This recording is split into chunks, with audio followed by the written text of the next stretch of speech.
जैसा कि आपने थंबनेल के अंदर देखा कि स्पेस की ओर नेपाल के बढ़ते कदम, इसके ऊपर कहीं न कहीं जो नेशनल इनोवेशन सेंटर यानी कि जो महावीर पुन नेपाल के अंदर चला रहे हैं वो प्रोटेस्ट कर रहे हैं और उनका प्रोटेस्ट काफ़ी हद तक कामयाब भी हुआ है। भारत ने चंद्रयान 3 लॉन्च किया है, वहीं पे रशिया ने लूना 25 लॉन्च किया है और ऐसे बहुत से यहाँ पे स्पेस रॉकेट्स जा चुके हैं इन दिनों चंद्रमा की यहाँ पे खोज करने, चंद्रमा के बारे में निरीक्षण करने। नमस्कार, मैं पीएम डीएनए सिंह और आप देख रहे हैं कमाल यार। इस वक्त हम बात करेंगे कि फिर नेपाल कैसे पीछे रह सकता है, लेकिन नेपाल के पीछे रहने की वजह है कहीं ना कहीं गवर्नमेंट ऑफ नेपाल, क्योंकि ऐसा कुछ यहाँ पे फंड के अंदर रिलीज ही नहीं किया जाता, फंड जिससे कि हम टेक्नोलॉजी के अंदर आगे बढ़ सकें, और इसी के कारण यहाँ पे पीछे रहा है और इसी को लेकर महावीर पुन ने ये प्रोटेस्ट किया है। क्या ये प्रोटेस्ट है और इससे कितना फायदा मिल सकता है, ये सारी बातें इस वीडियो में करेंगे, तो वीडियो के अंत तक बने रहिए। और अगर आप चैनल पे नए हो तो चैनल को सब्सक्राइब करके बेल आइकन दबा लीजिए ताकि आपको अगला अपडेट भी सबसे पहले मिल सके। चलिए वीडियो को शुरू करते हैं। दोस्तों, एक कामयाबी जरूर मिली है नेपाल को कि स्पेस में अपना कुछ जगह बनाने में कामयाब हुआ है। मैं आपको बता दूं कि नेपाल सैट फर्स्ट जो कि 2019 यानी कि 17 अप्रैल का दिन आपको याद होगा, संयुक्त राज्य अमेरिका के साथ मिलकर उन्होंने ये जो सैटेलाइट है वो लॉन्च किया था। और अब यहाँ पे सैटेलाइट से संबंधित जितने भी काम होते हैं, एरिया की रुखवाली, सीमा सुरक्षा, इसके साथ साथ क्या घटनाएं कहां पर घट रही हैं, ये सारी की सारी चीजें हमारे पास हैं। और ये ऐसे ही नहीं हो पाया, ये बहुत ज्यादा प्रोटेस्ट के बाद हो पाया।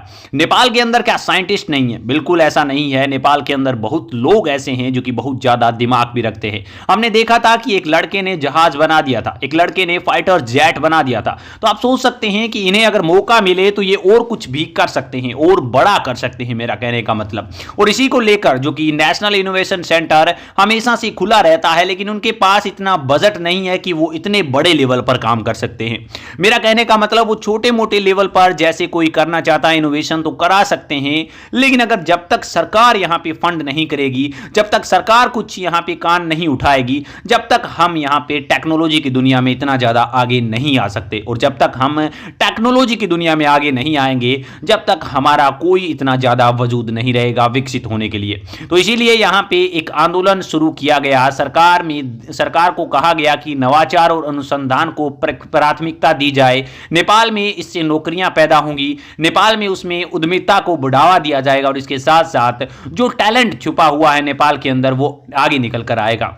मैं आपको बता दूं कि मेतीघर में अपना विरोध प्रदर्शन शुरू करने वाले महावीर पुन ने 2007 का हवाला देते हुए कहा कि मैंने उस समय पुरस्कार जीता था तो वो सारी की सारी मेरा किया धरा था, मैंने अपने लेवल पर सब कुछ किया और अगर उसी समय मुझे कहीं ना कहीं सरकार से कुछ सहायता मिलती तो मैं और कुछ बड़ा कर सकता था। आज यहाँ पे महावीर पुन पर जो किताबें आई हैं, जो बिक रही हैं, वो भी इसी का नतीजा है। मैं आपको बता दूं कि पुन ने अनुरोध किया है कि कई प्रतिभागी अलग अलग बैनर और तकियां लेकर वहां पहुंचे और जिन पर लिखा हुआ यह होना चाहिए कि अनुसंधान, नवाचार, स्टार्टअप को बढ़ावा दिया जाए और सामाजिक आंदोलन के जरिए यहां पे युवाओं को नवाचार में भाग लेने के लिए प्रेरित किया गया है। एक नए यहां पे औद्योगिक और यहां पे नवाचार यानी कि टेक्नोलॉजिक हस्तक्षेप को यह अग्रसर करता है।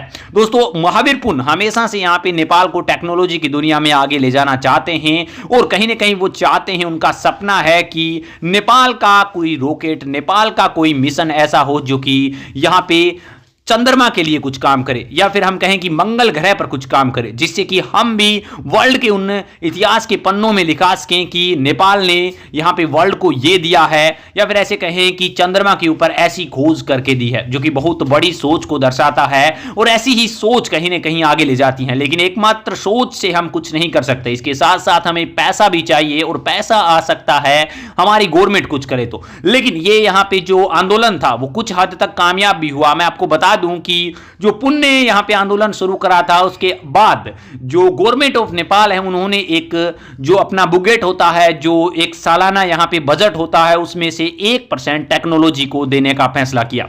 हम कह सकते हैं कि कुछ हद तक, या फिर ऐसे कहें कि थोड़ा सा तो कम से कम कामयाबी मिली। दोबारा से जरूरत है इस चीज को जगाने की, दोबारा से जरूरत है हमें इस आंदोलन को बढ़ाने की, ताकि हम जिस प्रकार से भारत, जिस प्रकार से अमेरिका, जिस प्रकार से रसिया देश यहां पे प्रत्येक साल में कम से कम 1 या 2 चंद्रयान 3 मंगल ग्रह के लिए या फिर अन्य ग्रहों की खोज के लिए निकलते हैं, उस तरह का कोई सेंटर खुले, उस तरह के सेंटर में कोई यहां पे ऐसे कहें कि फंड अवेलेबल हो, हम कहें कि दूसरे देशों के साथ मिलकर काम करना सीखें, जिससे कि हमें फायदा हो, हमारे देश को फायदा हो, हमारे युवाओं को फायदा हो, और इसके साथ साथ नेपाल का नाम पूरी दुनिया में यहां पे लिखा जाए किसी भी एक रिसर्च के लिए, किसी भी एक नए कार्य के लिए, और वो तभी पॉसिबल है जब इसके ऊपर सरकार कान उठाएगी। दोस्तों, क्या आपको भी यही लगता है? अपने विचार कमेंट सेक्शन में जरूर लिखिए। चलिए, आज के लिए इतना रखते हैं, कोई नया अपडेट मिलता है तो फिर आपके सामने हाजिर होंगे। तो वीडियो को लाइक कीजिए, शेयर कीजिए, और अगर आप चैनल पर नए हो, चैनल को सब्सक्राइब करके बेल आइकन दबा लीजिए, ताकि आपको अगला अपडेट भी सबसे पहले मिल सके।